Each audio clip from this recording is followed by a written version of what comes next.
What is up, you guys, and welcome back to another gameplay video where I am bringing you a subscriber feature match.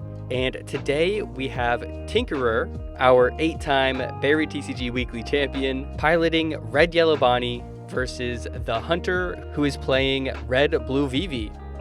I really like both of these decks, so I'm excited to see what happens. So it looks like the Vivi player is going first, and they just pass it over to their opponent, who throws down a Bonney Searcher to grab the 10-cost Luffy, a very good card in this deck. And then the Vivi player just attacks with their leader, and then they throw down the 3-cost Sanji. I do think that's correct, because I think that's how you get the most attacks out of it. And now the Vivi player takes some life cards, but then the Bonney player actually stacks all their Dawn onto their 1-cost Searcher, which I think is pretty funny. And now they just counter out. Definitely the best play there. You don't want to take too many life cards, especially because you know that 10-cost Luffy is going to come down and start beating you up pretty soon. So Sanji attacks, and they take it, and then the leader attacks, and they discard a 2K, which I guess makes sense because looking at their hand, they have a bunch of 2Ks in their hand, and the only 1Ks, you definitely want to play the Nami, and you also want to play the Kuma, so... The Vivi player plays down a 2K of their own, but it's a blocker too, which is really nice. So now it looks like the Bonney player must have used their leader's effect to lower the Sanji by 1000 power to let their 1-cost Vivi attack over it. And they let it go, although I do think blocking might not be such a bad idea, just because it's still completely free. And if your opponent wants to attack over your chopper blocker at this point, they'd have to invest extra Dawn, and also it's just easier to counter out of your character at 6K instead of your leader at 5K. So they draw off of their Sanji, and then Nami hits the field, so they're forced to take a life card, and then they attack for 7. So maybe they would have attacked their leader anyway, in which case they do still have the counter event to be able to counter out easily, but it might be handy to be able to keep that in your hand for later, and maybe persuade them to attack into your blocker instead, so you can give them a 2K instead of this 1-cost counter event, because it feels a little early to be using it. But the Vivi player is at 7 Dawn, so they throw down their 7-cost Vivi and force their opponent to put a card on the bottom of the deck, which they choose to put back a 2K. I was definitely expecting them to put back one of their 10-cost Luffys, but in any case, Shotgun Pell comes down, drawing them 2 cards, and then they use their leader to give it Rush as well. So they're actually taking both life cards here because Shotgun Pell has double attack, which makes sense. It's Shaka and Pell. I like that. So the Bonney player just has a million cards in hand, and they have 2 Borsalinos. So they're either going to play Borsalino or the Kuma. Let's see what they choose to do. They attack with their leader, just putting 1 Dawn on. So it looks like they're going to go with the Kuma.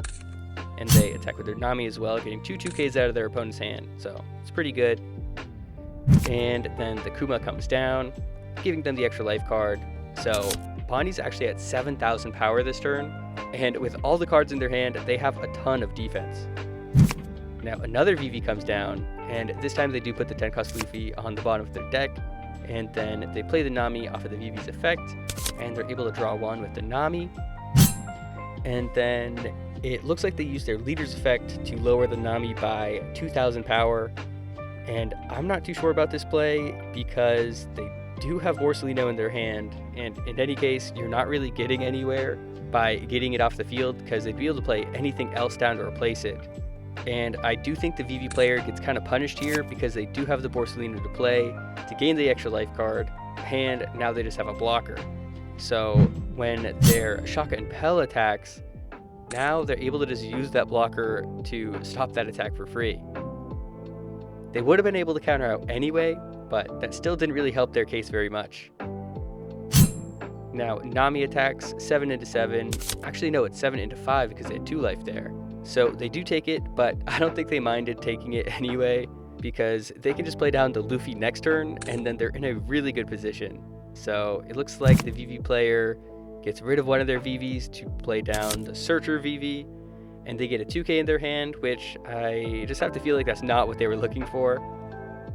So they pass it over to their opponent, and they attack with Kuma, and then throw down their Luffy to discard, attack with their leader again.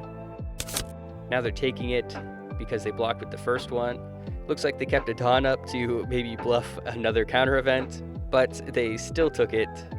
And now I'm not sure what the best play for Vivi is, especially since the Bonney leader is actually at 9,000 power. So they're definitely in a tight spot, especially without a ton of defensive options. So I bet they were looking for something like the 5-cost Vivi blocker or maybe the 5-cost Nami blocker, both of which would have been really good, especially to help get these Rayleighs out of their hand, but they weren't able to get that. So it looks like they rest their Vivi to... Okay, so they rested their Vivi to lower the Luffy by 2,000 power, and then they played down the Shanks to pop the Luffy. You know what? I kind of like that play. It didn't seem like you had a lot else to do. So getting this Luffy off the field while you still can, and then you're still able to get some attacks into life to help get some cards out of their hand. And actually, I guess it's only just one attack because it is at 9,000. So Bonney's just stacking some Dawn onto their Kuma and attacking life for 9. That's pretty brutal. And they have to discard basically everything out of their hand. And they had another 2k counter. So it looks like they're definitely surviving this turn, but I don't know if they have it in them to survive another turn. The Borsalino comes down, giving them an extra life card, and then they play the Pacifista as well. I really think that's a nail in the coffin with 2 blockers, 2 life cards, and a 7,000 power leader during your opponent's turn. Definitely does not seem like you have a lot going on. And there's the blocker Vivi, just a turn too late it seems. Although, looking at it, you could put 4 solid attacks into life, maybe get them to use some of their blockers, and if they don't have their Borsalino on their side of the field, then they might not have enough attacks to necessarily go for game if you play down the Vivi. So I think attacking something like 8 with your leader, 9 with Nami, 9 with Shaka and Pell, and then 12 with Shanks could give you some sort of a position where you put enough pressure on your opponent to have to use their blockers and discard some cards out of their hand. So you might be able to squeeze out another turn. But as I'm looking at it, they could just throw Dawn onto their Jewelry Bonney as well and get some attacks in because you don't have any counters in your hand. So you'd be forced to take the 7k swing with Kuma and then block the next one, and then they could just toss everything onto their Bonney and then just finish you off. So definitely a precarious situation. Let's see what Vivi does though. Okay, they turn on the Rayleigh and pop the Borsalino, and then they use their leader, I guess, to give Rayleigh rush and lower the Kuma by 2, and then I have to assume they use the Nami as well to lower it by 1, and they attack into it. I guess they know that it's over no matter what at this point, so they might as well just maybe bait them into countering out a little bit, or just seeing what their last life card was, if it might help. They put a Dawn onto their Shaka and Pell, and their opponent is able to counter out, which I guess they were hoping that their opponent wouldn't have been able to counter out, trying to put them at 0, but I mean their leader's at 7, so it's like super easy. They even take it. They just use, oh, did they just discard it? Did they just use the trigger for no reason? That's hilarious. And then, yeah, they can even take this, and they still have a blocker on the field, so yeah, it feels pretty wrapped up. Honestly, it was still a little close at the end. It felt like the Vivi player was really coming back because they had a lot of field presence. They just unfortunately weren't able to get through all of the extra life cards and blockers that the Bonney player was able to play down. So that was a great game. Thank you to Tinkerer for submitting that replay. If you guys want to be featured on my channel, go ahead and join my Discord. The link is in the description.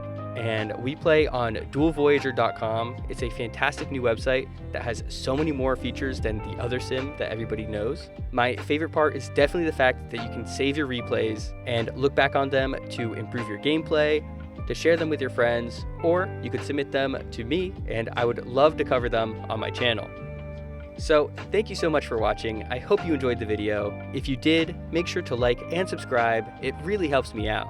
As I mentioned, if you want to submit a video, go ahead and join my Discord, but that's also where I host tournaments every week. They are completely free to join. So if you want to play against me or get a taste of some competitive action, go ahead and join us there.